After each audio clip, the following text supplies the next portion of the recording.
Perfect. Hello, good morning. It's great to see everybody joining us here today on Zoom. Welcome to this third in a series of 4 information sessions on the New York Wine and Grape Foundation's export program activities in each of our target markets. Today, we're going to specifically be talking about Canada. So we're going to meet that team here in just a second. I'm Val Ross, just part of the staff team from the New York Wine and Grape Foundation, along with our activity partners at Bryant Christie and our in-market representatives. So you have a team across the world working to support you in this program each year, and we're going to talk to them all shortly. The export program is a really important program at the New York Wine and Grape Foundation. It's been around since 1993. And we, the staff and the board and the wineries that participate, really feel like it's a critical program that helps put New York wines top of mind for trade, media, and consumers in all of our key target markets globally. We've had a really exciting evolution over the past 5 or 6 years with the help of the funding that we received every year since 1993 from the USDA's Foreign Agricultural Service. That funding support, along with all of the support that we actually get from folks in each market, so the attaches and the agricultural counselors in each market, are a huge help to us. They're an important part of our program as well, and we appreciate all of their support. And so today we're going to jump right into it. I'm pleased to introduce all of our other partners. I know that many of you here have already worked with them or know them by name, but I know that we do have some new folks on the line today. So we want to make sure that we introduce you to them virtually so you know their names when they come across your email inbox. So first, I think this morning I want to welcome Tamara Thorberg from Bryant Christie International. Bryant Christie is a major partner of ours. They're basically our activity management partner that makes sure that we here at the foundation are able to keep our activities focused and compliant and certainly strategic. And with Bryant Christie's assistance over the past 3 going on 4 years now, we focused on continuous improvement for the program. And many of you who have been around for a number of years have seen our budget, our grant funding increase from the USDA pretty consistently year over year. And this year, we're excited that we have over $670,000 for all of our markets in total to spend on marketing activities. So thanks to Bryant Christie for all of their help. And I wanted to certainly give them a chance to say a few words, or Tamara a chance to say a few words before we hand it over to Melissa and Andrea at a.m.c.c. Great. Yeah. Thank you, Val. And hi, everybody. Yes, we at Bryant Christie are very pleased to have partnered with the New York Wine and Grape Foundation since 2020 to help manage and execute all the activities for the export program. And we support in a variety of ways, such as overseeing compliance and reporting requirements, and working closely with our 4 in-market representation agencies to develop strategies to promote New York wines in each target market. So today we're very excited to introduce Andrea and Melissa from a.m.c.c. They have just finished their first program year representing New York wines in Canada and have done an excellent job elevating our efforts in the market.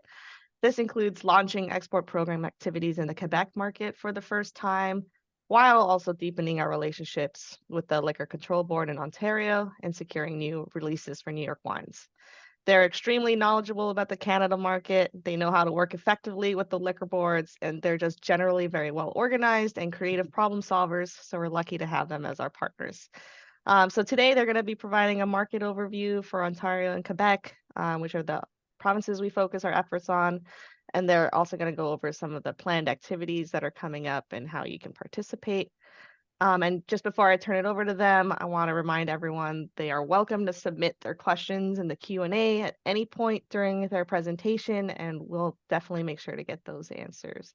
So Andrea and Melissa, I'll turn it over to one of you to get started. Thank you. Well, thanks so much for the great introduction, Tamara and Valerie. I'm Melissa with one half of a.m.c.c. So I'll hand it over to Andrea now to get started, and we'll present our Canadian market overview just to give you some insight on market trends and also some data, just so you have a sense of the market as a whole in Ontario, Quebec, and then we'll walk through our activity plan. So over to you, Andrea. Awesome. Thanks, Melissa. So just kind of start at a larger level, just kind of looking at the Canadian market in general, and we'll sort of drill down into a little bit more data to give you a bigger picture of what's happening in the Canadian wine market. So we are 38 million people here. We always think that we're a 10th of the US, so we should have our 10th share based on everything as we compare. 2/3 of our wine drinkers are under 55 years old, and our still wine consumption is 447 million liters, which is 13.9 per person. So we are up there in the consumption, so it's a great market to be in. The US is a really popular category, obviously, given the strength of the California wine category, but we're starting to see some sharper declines within California. So obviously taking down the whole US category a little bit. So you're seeing a lot of interest from buyers, liquor boards, and consumers to explore new regions outside of California. There's been some great growth in Oregon and Washington over the last few years. And now we're also seeing some interest in New York, which is great for us. As most of you know, we are a liquor monopoly system, which can be frustrating, but also very opportunistic, I think. It's a complicated market, but it really, once you can get in and you have the right agent and the right opportunities, it can really provide a great opportunity for growth in the Canadian market. So we're here to help you all along the way and navigate the liquor boards here. So consumption and over-the-counter sales are down in Canada, but wine is growing faster in dollars than in cases. So it's just a great thing because, as we all know, the New York wines are a bit more premium. So it's great that consumers are looking to spend more money on wine. Just looking at some of the overall consumer trends, just kind of what's happening in Canada. We had a great presentation from the LCBO last week. So some of these are more Ontario specific, but in general, it's really what's happening with the Canadian consumer. So, overall volume decline in wine since COVID. I think it was 10, 15 years prior to COVID, we always saw a volume increase in wine. And over the last few years, we're starting to see that decline as we see less people drinking alcohol. We're really seeing less younger people consuming wine. So, really interesting to see what the liquor boards and what agents are doing to try to encourage more consumption and what opportunities there might be. Value is over-indexing significantly to volume. You're seeing that through retail prices increasing. There's been an increase in freight rates globally. A lot of the global freight issues have caused issues there. And just also the cost of production has increased. So you're really seeing a lot of strategic price points increase. You're seeing a lot of key New Zealand Sauvignon Blancs, for example, all went over 1995 to 21, 22. You saw a lot of, the South American wines going from 14.95 over to 16. So you're really seeing a lot of price band jumping within the Canadian market right now. Organic and natural wine is still a trend for younger consumers. They're still seeking that. You're starting to see it more and more in the liquor boards now. And they're actually seeking that within some of their tenders, which we'll share a little bit later on for you. The popularity of red wine has dropped slightly as you look at the overall sales, which you'll see within some of the varietal trends we'll show later. But white and sparkling have gained a slight share over red wine in Canada. And there's also still a strong trend toward lighter options. People are thinking of healthier lifestyles, refreshing styles, which can be a benefit for the New York wine category, given a lot of them are lower alcohol naturally. So just sort of looking at an overall picture, this is total beverage alcohol sales in Canada in dollar sales. So 40% of all sales come from the wine category, 35% in spirits, beers 14%, and coolers 11%.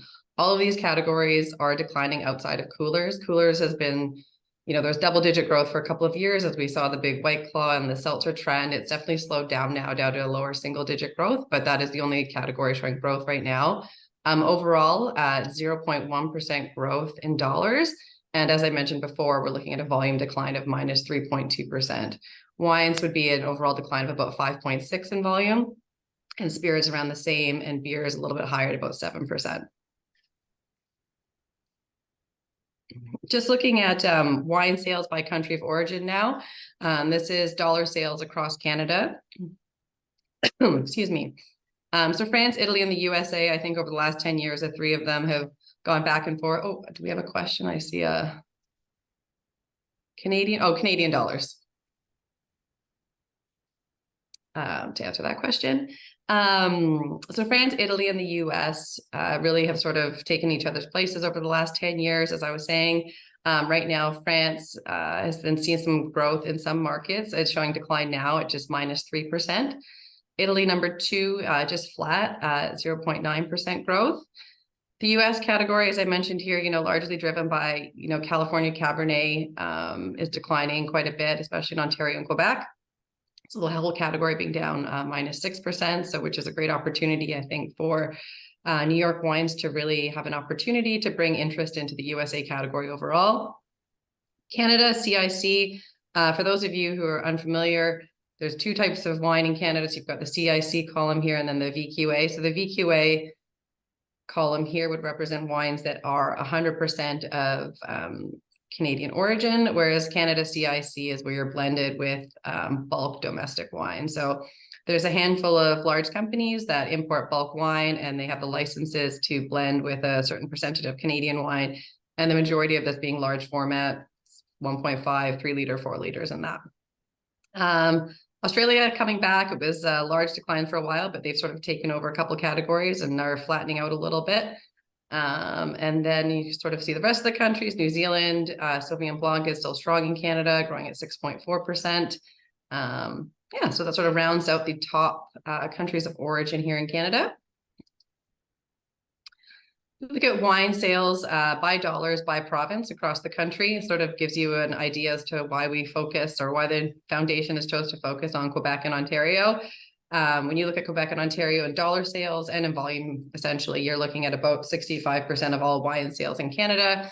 When you add BC and Alberta, you're at over 90%. So really just a key focus for anyone entering the market is usually Quebec and Ontario, with Western Canada also being important too. So all major markets, you can see Quebec is about flat right now. Ontario is declining at 2.7, BC at 2.8, and Alberta at 3.5.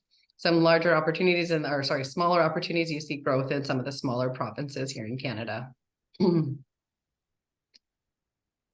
So now just switching this to look at only USA wine sales by province, you can see Ontario being a really big component of that. So almost half of all USA wine sales happen in Ontario. So again, probably similar reason as to why the foundation's focused mostly on Ontario in the past.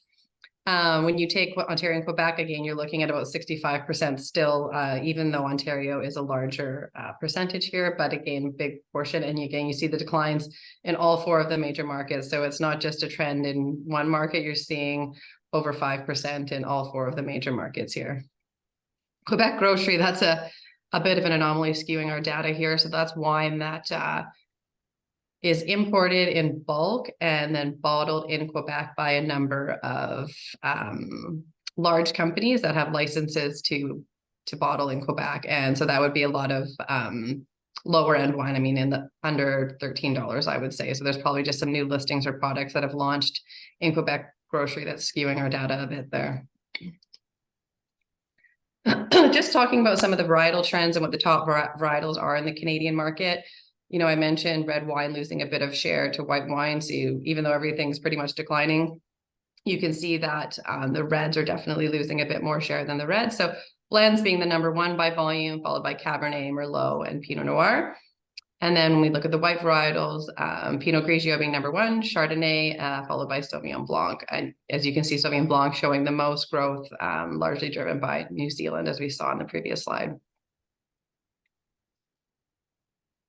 So this is total wine sales by price point. So, I think I mentioned earlier that we're really seeing price bands jumping as everyone is increasing prices. So you see this sub 10, the blue, I don't know if you can see my mouse, but the 7% is only 7% of the market now. And that's going to be largely that Canadian CIC bulk, where you're looking at averaging out the 750 price is going to be quite low, under $10 and below some of the floor pricing.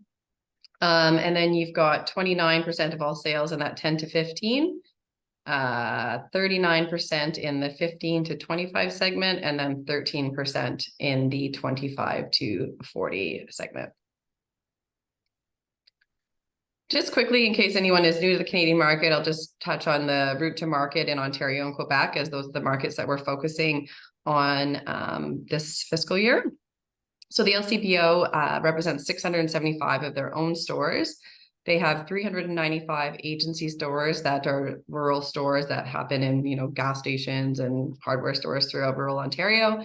And in the last few years, we've also been able to sell wine in grocery stores, but that is limited to wines that are within the general list program. So at this point, that would not be an opportunity for New York wines. We would be focusing on the 675 LCBO stores. It's a tender process for new products. They operate in two different channels. The general list, as I mentioned, which is your everyday wines, where there's large investment in promotional planning, LTO pricing, and that. And then there's the vintages channel, which is where we focus our efforts on. So that's wines that are released every 2 weeks. It's really ideas to be new to the consumer, something exciting. You must sell through within 8 weeks. And there's opportunity for promotion within that too, but that's really the biggest opportunity for us within the New York wine category right now. There's also the classics catalog within that, which is the premium wines that are released once a month, which is great. We did have a few wines in that catalog this past month, so it's nice to see us with it within the same channel as some of the premium wines from around the world.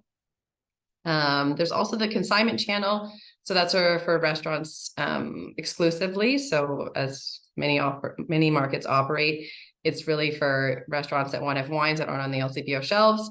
There's a number of agents that really excel in this channel. It's still brought in through the LCBO, through their warehouse, and your agent would sell directly to the restaurants and either hire a delivery service or have their own delivery trucks to bring those wines from the consignment warehouse to the restaurant. So another great opportunity for New York wines. I think that when we did our events last year or last fiscal year, there was a lot of interest from the restaurant community. So I think that that's really a big focus for us to continue looking at that channel as an opportunity for growth outside of the LCBO as well. And lastly, just warehousing, distribution, ordering. Everything is all operated by the LCBO. They own everything, which is similar to Quebec, the SAQ. So the SAQ operates relatively similarly to the LCBO, slightly less stores, 407 SAQ stores, 437 agency stores, which would be the rural stores. And then, as I mentioned earlier, the grocery stores, which sell just the bulk label only within their grocery stores. There's about 8,000 grocery stores selling wine and beer. They offer on a similar process for tenders. There's the general list, and instead of vintages, they call it their specialty channel. So that's where we would be focusing our efforts within the specialty channel. The slight difference from Ontario is that if they buy wine within the specialty channel, they would keep that wine open for a year. And if they saw sales were strong, they would just reorder it on their own. Whereas the LCBO, you submit to a tender and then you have to submit again for the next tender. They don't automatically rebuy it. So that's the one slight difference there. As opposed to consignment, they have private import for products that are exclusive to restaurants, a little bit less restrictive than Ontario, but kind of moving in that direction as well. And again, everything operated by the SAQ there. And then over to our activity plan. I will stop talking now and over to Melissa. Thank you, Andrea.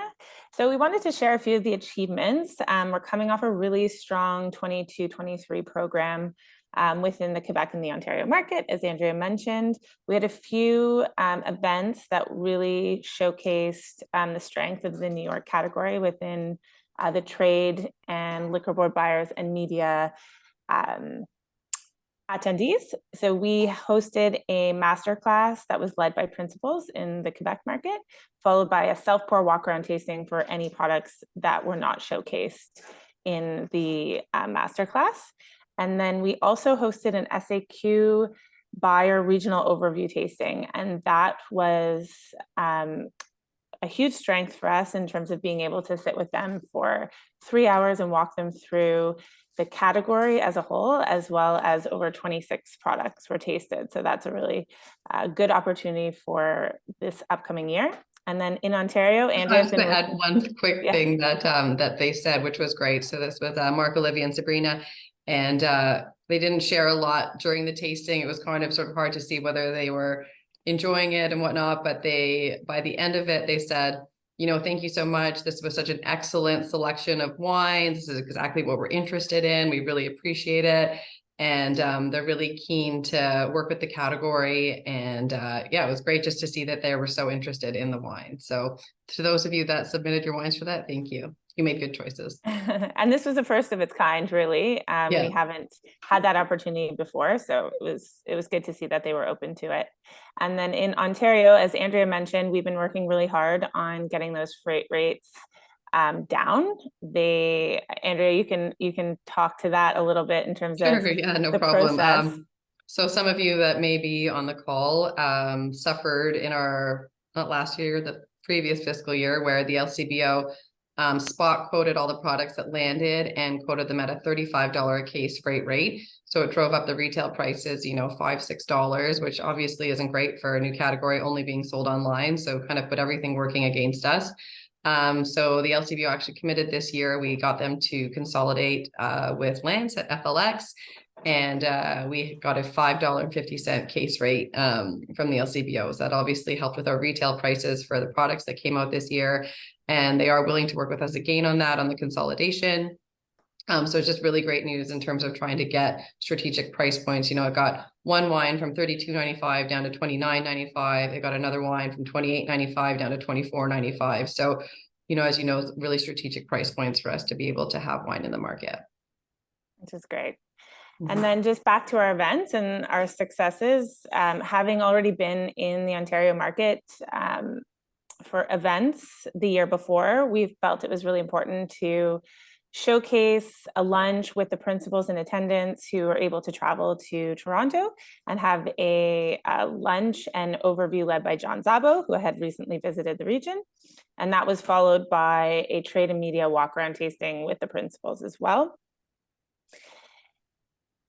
Prior to that, so earlier in the year, in the fall of last year, we were able to bring 2 of the LCBO buyers down to the region, which was really great for them to understand what's happening, to meet the principals, to taste the wines, and to really be able to carefully select the products that they wanted to bring in for the releases this year. So following that, we were able to get 6 new releases, which we'll take a look at in a moment.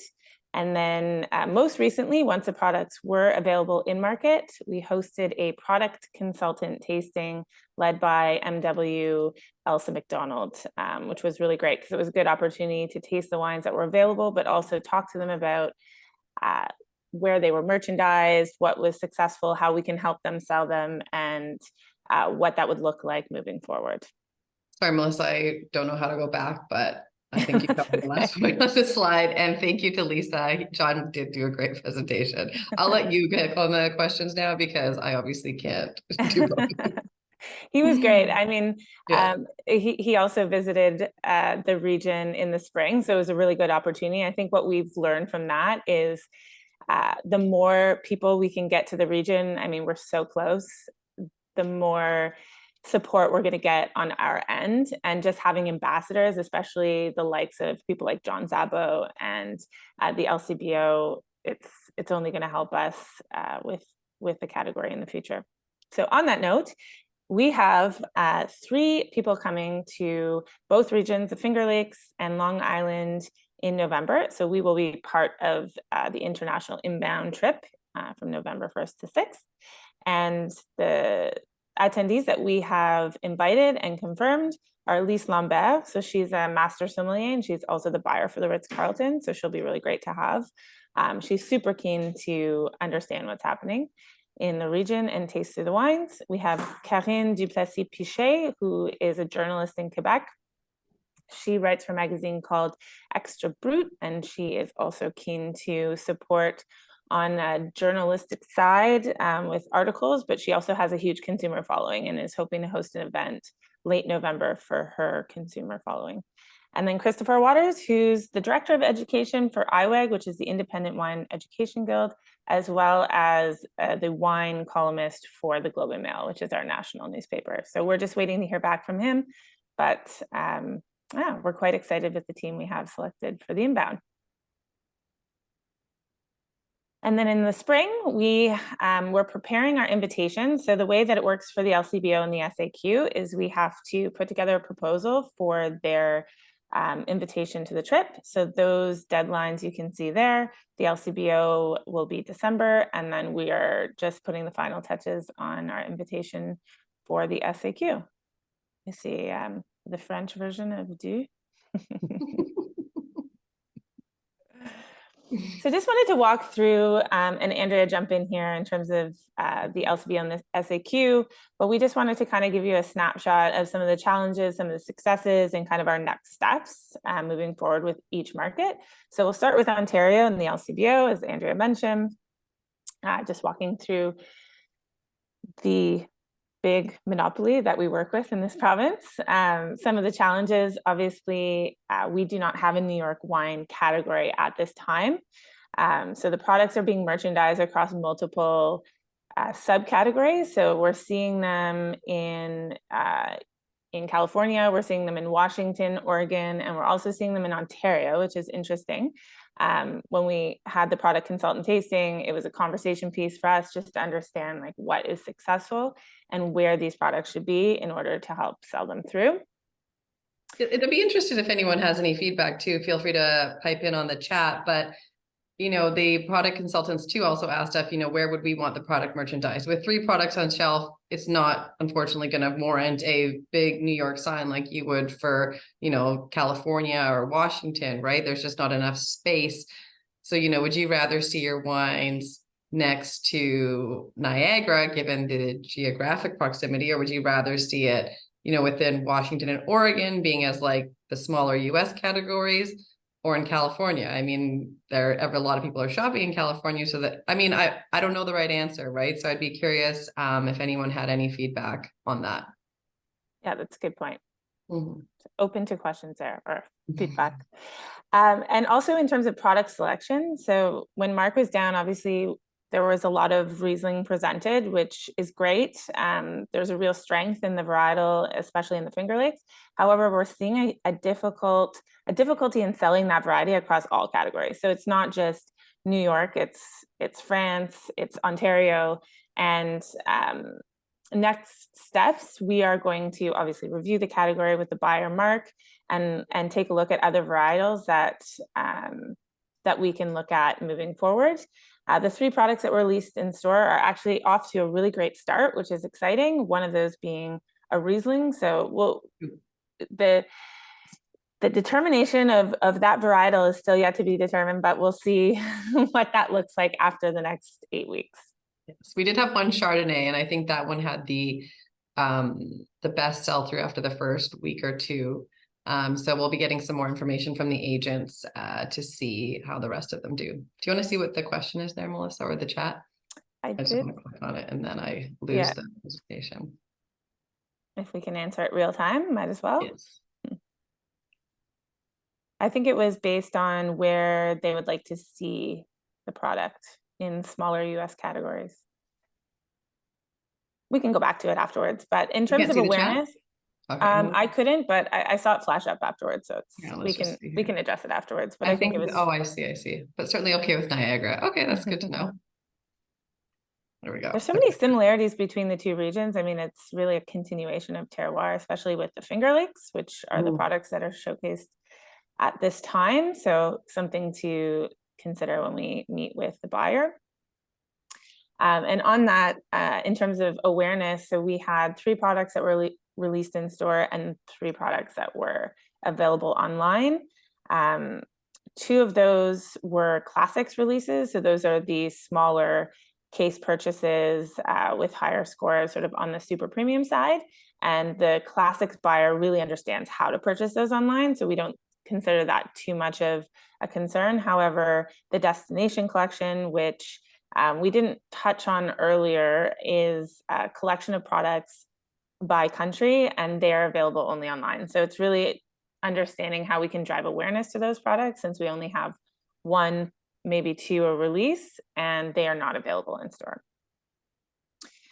And then success, the products that were available in store, I mean, having the ability to showcase those at bricks and mortar level where people can actually peruse the section and they see them without necessarily knowing that New York has had a release. So it's been a really good success. And I think those 3 products are off to a really good start.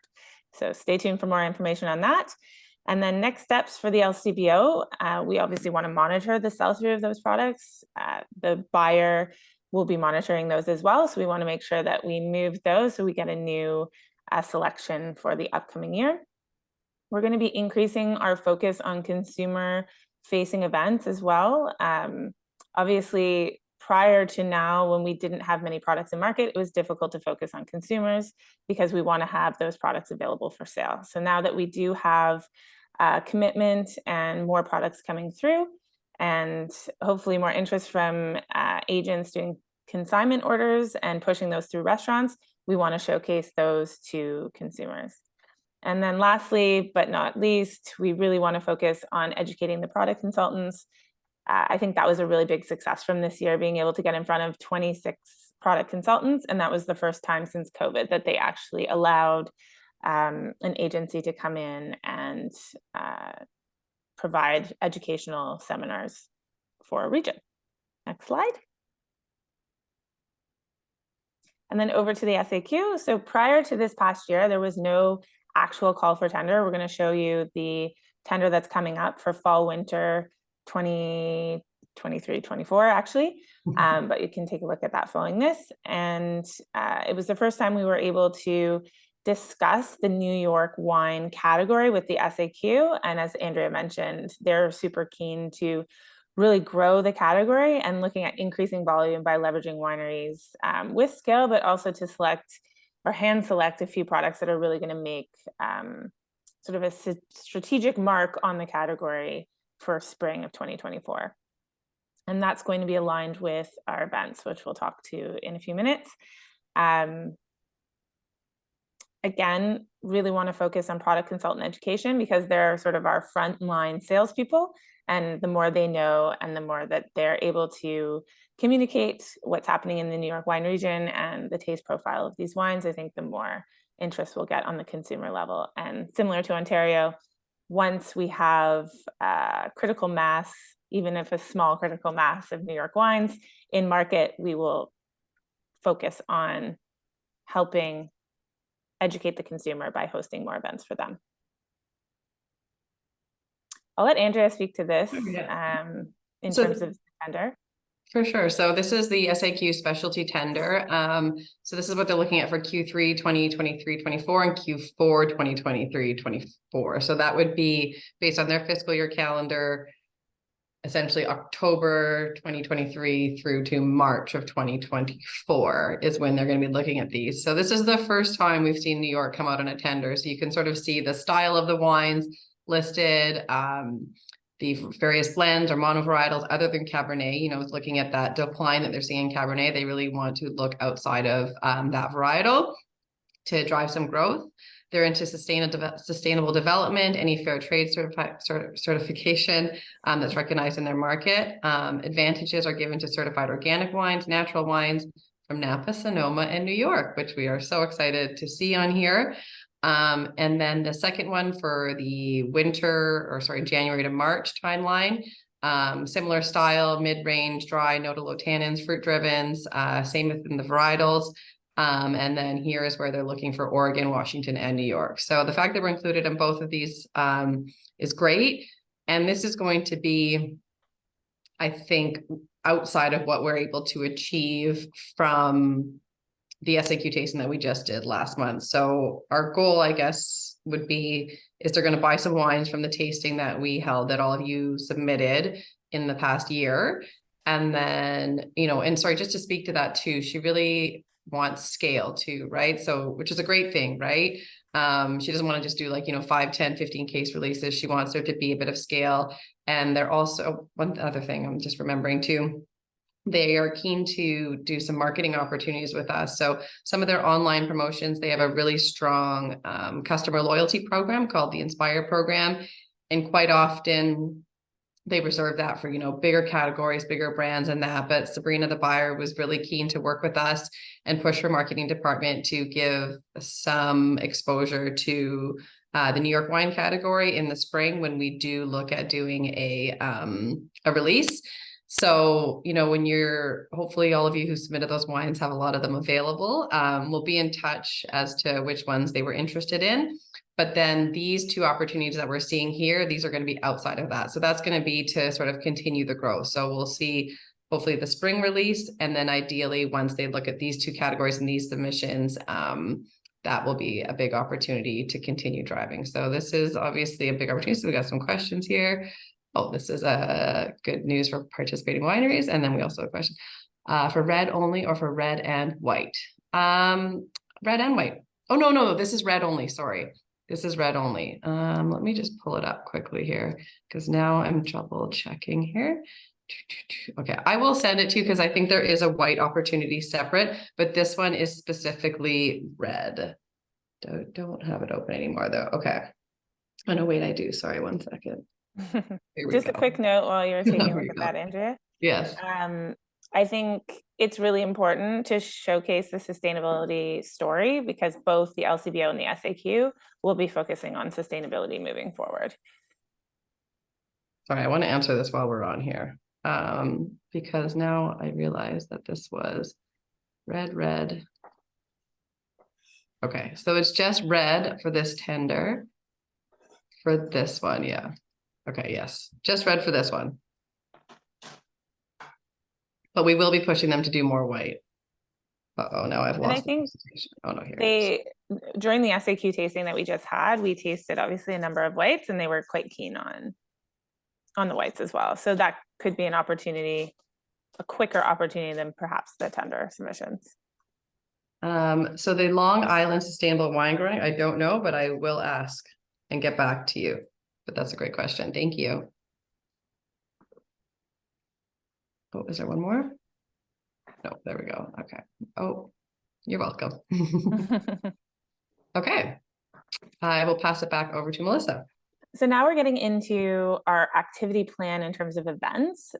So last spring, we had Claire Yan-Boutier, who is an educator in Quebec City, and he is going to be hosting a masterclass for trade in Quebec City for students and any SAQ product consultants that are in the local region. This will be a tasting and overview of all New York wine regions. So we would love for everyone to submit their wines. The bottle books registration will be coming out by August 28th, and that will have more details in there. Next slide. And to build on the success of our program year last year, so we hosted the events as mentioned in the previous slides in Ontario, specifically in Toronto, and Quebec, specifically in Montreal. So we're going to build on that. Last year we did a media only lunch and overview tasting. This year we're going to increase that by hosting a larger masterclass. So this will be a full overview of all major regions, and we're going to invite John Szabo to lead that again for us this year. He was fantastic. And there will be a tasting component included in that as well. Again, bottle book sign up will be in September. And then from that registration, the wines will be selected by John in terms of the strategy of the overview tasting. And then following that will be a walk around tasting, and we'll include trade. So that'll include restaurant buyers, liquor board buyers, and key media. And for this, we really we saw success for those who attended last year. We're so close. We'd love for as many of the winery principals to be in participation as possible. The trade really love to hear the stories directly from the wineries. Obviously, the agents are there to support. And if you don't have an agent, we are happy to help connect you with a few so that you can find an agent at the same time. And again, that will the sign up for those will be coming out in September. And to increase the awareness, we're also looking at a consumer tasting event, and we're going to look at working with the Opinion Wine Club, which crosses over both Ontario and Quebec. And they have a following of over 6,000 consumers who are very wine centric. And we can provide the demographics of that wine club in the bottle box sign up in January. And then lastly, of course, we also want to host another product consultant tasting. This past year, we had 26 product consultants, and we hope to get the same. So there's 2 tasting groups in Toronto. So we hit tasting group number 1 this year, and we're hoping to hit tasting group number 2 next year. Next slide. jump in if I'm missing anything, Andrea. I didn't mention we're looking at May of 2024 this year. We find that spring is a great time, especially for the having a lot of white wines available through the New York category. Last year, we hosted a masterclass. We're going to do the same this year, but we would like to also host a walk around tasting. Again, it's really important if we can get a road show happening again this year, where the principals travel to Toronto and down to Montreal, or over, I should say. Again, really close, neighbors to the north. We'd love to see you there. It's really important for, especially in the Quebec market, for them to learn the stories directly from the wineries. Another consumer tasting, also, we think it's really important to work with a group that has a large following and can help support not only, I guess we didn't mention this before, but the Opinion Society can actually bring products in that don't have agents. So we can work with them on exclusives and help move through products. So they're a great collaborator from a consumer level. And then again, we want to do an SAQ product consultant training to help educate the frontline staff. And there's a few additional events that will be happening throughout the year. So as Andrea mentioned with the consignment channel, this is sales directly to restaurants, private consumers, and bottle shops. This is an alternative to selling into the LCBO. And we think it's really important to continue the momentum throughout the year outside of the LCBO release. So we have discussed hosting and helping a consolidated shipment of these consignment products 4 times a year. And this, you'll have to work with your agent to select the products and understand what they're looking for from an agency perspective, but we'll help organize the consolidation, and we're looking at doing this 4 times a year. Tasting Climate Change is a conference that happens every 2 years. This is held in Montreal. They're still working through the, it's a panelist conversation over 2 days. However, there is opportunity twice a day to showcase wines at a walk around tasting. So they're just in the process of inviting wine countries now. So we're in discussion with them in terms of what that looks like, but it's a great opportunity to get in front of trade and media from across the world, really, but mainly the Canadian market with some invitees from outside. So more details to come on that. And then the partnership with the Opinion Wine Club, as mentioned, they can bring products in outside of what's available in the SAQ and through agents. So they act as their own agent, and they're able to support the sales through their consumer channel as well. And I think the last slide is really, if you have any questions, we've made the 23rd and 24th of August available for one-to-one. So if you want to email Andrea your availability, we can organize a meeting with you and we can walk you through any questions that you might have had from this presentation. If you're looking for an agent as well, we're happy to help support you on that level. And yeah, if you have any other questions about the events coming up or the liquor board tenders or strategy, send us a note and we'd be happy to help.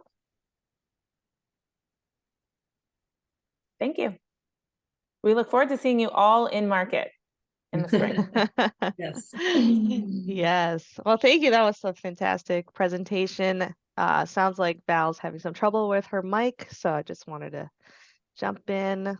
Oh, okay. Got a nice thank you from Lisa. Yeah, it looks like we got a few questions during the presentation that Andrea and Melissa were able to answer live, but we'll wait here for a beat just to see if anyone's still typing a question.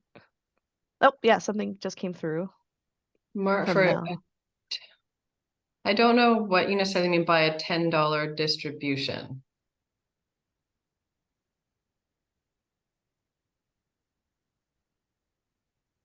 The markups.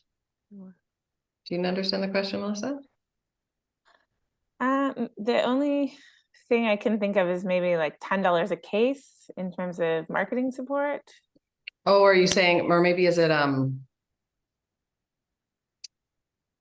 what the actual markups are? I can share the price calculator in a distribution price per bottle. I guess in terms of the markup, I'm happy to share the LCBO pricing calculator, and I can show you where how your FOB would fall in and where the markups and what your retail would come through. Does that answer the question? I just allowed Mel to Oh, speak perfect. if he wants. Mel, you're welcome to unmute if you would like to elaborate or.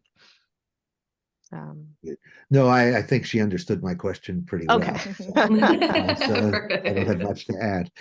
Thanks. Okay. Okay, Sounds good. I'm happy to send you the pricing calculator, and we can Sure. or if you want, I can do it right now tomorrow. Is it the same for Quebec? It's similar. I just the SAQ doesn't publish their price calculator the way that the LCBO does. You have to be an agent to open it, so I can't. But it's a similar markup. I can show one quick one here. Let's see if this works. Okay, so let's just. So do you want to give me a sample FOB? Mel? $10 per bottle. Okay, so let's say Or 120 per case. So 120. So let's just add in commission. So we're looking at 138. So this is a trade deal. Yes, CEO is CUSMA. There we go. Case quote would be 138. The exchange rate, I think right now, I actually just got it the other day, but we'll go for that a little bit later. 550 for the freight rate. Selling unit 12.1. I think this is the New Zealand exchange rate. So give me 2 seconds here, just so that everyone can understand how much money the LCBO takes. Foreign exchange rates came out yesterday, so I can give you the exact what this would be. Okay, P6 pricing. Sorry, 1 second. Pricing and accounting rates. Here we go. P4 Open. So US dollar is 1.35. So let's pop that right in there. 1.35. There we go. So that would give you a retail of $34 in Ontario. So, and then licensee price would be $30 for that. So for a restaurant, and then you can see, so how this would break down the supplier quote in Canadian dollars, your excise, your freight, landed cost, and then the markup, levies, blah, blah, blah. So that's sort of the breakdown. I can send this example out if people are interested, but that gives you a retail of $34 with a 15% commission added in. Is that helpful? And the $10 was US, I presume. Yep. Yeah. So I put the exchange right here. So it took the Right. US dollar into Right. Exactly. Yeah. So that 34 is Canadian dollars. Yeah. So that is the Canadian retail that it would be on shelf. And is that's a pretty premium wine in Canada, I presume. Yes. Yeah.